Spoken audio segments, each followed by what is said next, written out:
भगवान गौतम बुद्ध मैनिफेस्टेशन नहीं करते थे, पर वो जो भी करते थे मैनिफेस्टेशन से काफ़ी ज़्यादा पावरफुल चीज़ करते थे। उनका किसी भी चीज़ को हासिल करने का एक सिंपल सा सीक्रेट ट्रिक था, जो कि था कि focus on mind, not on magic. अब उनकी उस सारी चीज़ों को हम अच्छे से समझेंगे इसी वीडियो में। उससे पहले नमस्कार दोस्तों, मैं हूँ हरीश और आप देख रहे हैं मैनिफेस्ट विथ हरीश।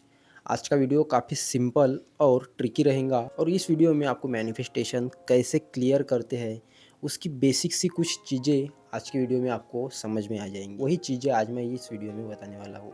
सबसे पहली बात, माइंड को क्लियर करना सीखो। माइंड को क्लियर कैसे करते हैं, उसमें एक सबसे पावरफुल चीज़ है मेडिटेशन। ध्यान ध्यान इतने अच्छे तरीके से करो कि आप कोई भी चीज़ इजीली कर पाओ। देखिए, ध्यान में बहुत पावर होती है। एक आदमी जो योगा करता है, मेडिटेशन करता है, वो 10-5 मिनट के लिए मेडिटेशन करता है, ध्यान करता है, तो वो खुद के अंदर इतनी अच्छी प्यारी प्यारी चीज़ें ऑब्ज़र्व करता है, देखता है कि वो ध्यान से बहुत आगे निकल गया है, खुद को काफ़ी फ्रेश महसूस करता है। केवल 5-10 मिनट के टेक्निक से सालों साल उसी में बिजी रहते हैं, सालों साल ध्यान में ही लीन रहते हैं। उनका माइंड पावर कितना तगड़ा होगा। बस आपको ध्यान ही करना है और उनके इतना तो नहीं, पॉसिबल ही नहीं, आप कर ही नहीं सकते।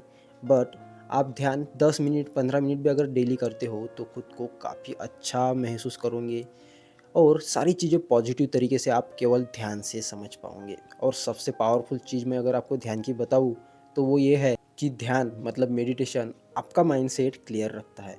और एक बात को याद रखना, क्लियर माइंडसेट स्ट्रॉन्ग मैनिफेस्टेशन का साइन होता है। अब चलिए बढ़ते हैं पॉइंट नंबर 2 की तरफ, जो कि है राइट एक्शन। देखिए, मैनिफेस्टेशन में हम बहुत सी चीज़ें करते हैं कि बहुत से टेक्निक्स का यूज़ करते हैं, बहुत से ट्रिक्स का यूज़ करते हैं, हम ग्रैटिट्यूड प्रैक्टिस करते हैं, सारी चीज़ें हम कर लेते हैं, मिरर प्रैक्टिस कर लेते हैं और खुद को पॉजिटिव कर लेते हैं। अगर हमें कोई एग्ज़ाम देना हो तो हम उसके लिए मान लेते हैं कि यार मैं पास हो गया, मैं फ्यूचर की चीज़ें अभी देख रहा हूँ। अगर आप ये कर रहे हो, ज़रूरी है खुद को पॉजिटिव रखना, बहुत ज़्यादा ज़रूरी है।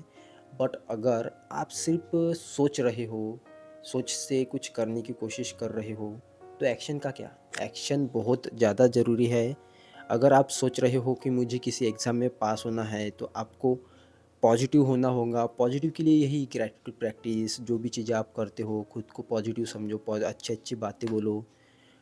पर अगर आप कोई बुक्स पढ़ोगे ही नहीं, आप उनके लिए सिलेबस क्या है, आपको कुछ पता नहीं, तो आप क्या पास होंगे उसमें? आप सच में पास होंगे, आपको लगता है? मतलब एक्शन बहुत ही ज़्यादा ज़रूरी है अगर आप किसी चीज़ को कंप्लीट करना चाहते हो। मैनिफेस्टेशन की एक डेफिनेशन ही है कि manifestation is equal to action, thoughts और डिसिप्लिन। ये तीनों से ही मैनिफेस्टेशन हमारा कंप्लीट होता है। अगर आप इस चीज़ को ऑब्ज़र्व नहीं करोगे तो आप मैनिफेस्टेशन कर ही नहीं पाओगे।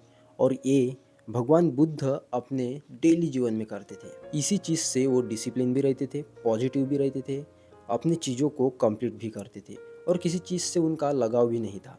लगाव इसलिए नहीं था क्योंकि अगर आप किसी भी चीज़ का लगाव रखोगे, अगर आप किसी से अटैच होंगे, तो आप उसे हासिल न कर पाने के लिए काफ़ी दुखी रहोगे। और अगर उसे हासिल कर भी लेते हो तो काफ़ी खुश हो जाओगे। और ये दोनों चीज़ें काफ़ी घातक है मैनिफेस्टेशन में। अगर आप अटैच हो तो आप मैनिफेस्टेशन के रियल पहलू को समझ ही नहीं पाए।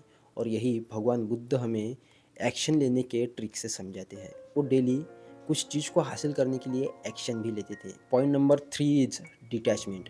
खुद को सारी चीज़ों से डिटैच करके रखो और यही भगवान बुद्ध ने भी किया। उन्होंने अपनी शोहरत, दौलत, अपना राज्य, राज सिंहासन, सारी चीज़ें छोड़ दी और डिटैच हो गए सारी चीज़ों से। उनकी तो एक बीवी भी थी, वो उनसे भी डिटैच हो गए। अगर वो उनसे अटैच रहते थे तो वो आज भगवान बुद्ध नहीं कहलाते। वो आज इतनी बड़ी बड़ी सिद्धियाँ हासिल कर चुके हैं, वो आज वो ये कर ही नहीं पाते थे बिकॉज ऑफ डिटैचमेंट। अगर वो सारी चीज़ों से अटैच होते थे तो वो शांत नहीं रह पाते थे, वो खुद को समझ नहीं पाते थे, खुद के अंदर देख नहीं पाते थे। बट उन्होंने ये सारी चीज़ें की, केवल एक टेक्निक से सारी चीज़ों से दूर हो गए, जिसे हम वैराग्य कहते हैं। और वो वैरागी बन गए और इसी से उन्होंने खुद को भगवान गौतम बुद्ध बनाया। उम्मीद करता हूँ आपको ये पॉइंट आपको काफ़ी अच्छे से समझाऊंगा। आप चलिए बढ़ते हैं हमारे पॉइंट नंबर 4 की तरफ, जो कि है ग्रैटिट्यूड एंड एक्सेप्टेंस। देखिए, ग्रैटिट्यूड एक ऐसी चीज़ होती है कि जो भी चीज़ें हम ले रहे हैं, हम देख रहे हैं, हम कर रहे हैं, इवन हमारी ब्रीदिंग के लिए भी हम ग्रैटिट्यूड कर सकते हैं। मतलब हमें भगवान का या किसी ऐसे पर्टिकुलर पर्सन का या किसी का भी शुक्रगुज़ार रहना है। शुक्रगुज़ार इसलिए रहना है कि उन्होंने हमें वो दिया। सबसे पहले उठकर प्रभु का धन्यवाद करें कि आपने मुझे आज का दिन दिखाया। उसके बाद धरती पर पैर रखते ही धरती माता को प्रणाम करें और उनसे कहे कि माते, अगर आज मेरे से कुछ भी भूल होती है तो मुझे क्षमा कर देना। मतलब सारी चीज़ों का ग्रैटिट्यूड करना, और उसमें ही एक्सेप्टेंस भी है। देखिए, आपको अगर किसी ने छोड़ दिया है, अगर आप एक रिलेशनशिप में हो और उन्होंने आपको छोड़ दिया है, आपका 4 साल का रिलेशनशिप था, बट आज वो आपके साथ नहीं है और आप खुद को परेशान कर रहे हो, आप इरिटेट हो रहे हो, डिप्रेस हो, तो क्या ये चीज़ें सही है? मुझे तो लगता है नहीं।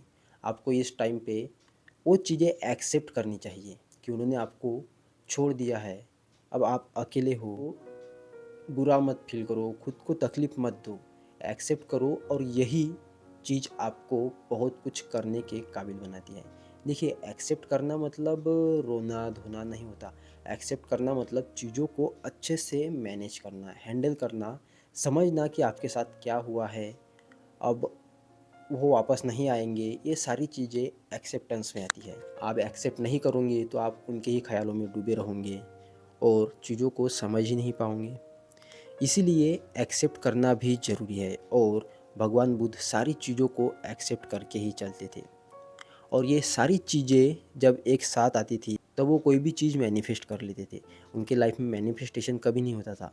वो जो भी चाहते थे इजीली हासिल कर लेते थे, और हासिल नहीं भी किया तो वो उससे कभी परेशान नहीं होते थे।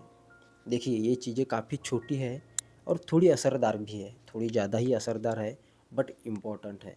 उम्मीद करता हूँ आपको ये वीडियो पसंद आई होंगी। ऐसी वीडियोस देखने के लिए चैनल को सब्सक्राइब करो, और तब तक के लिए राधे राधे।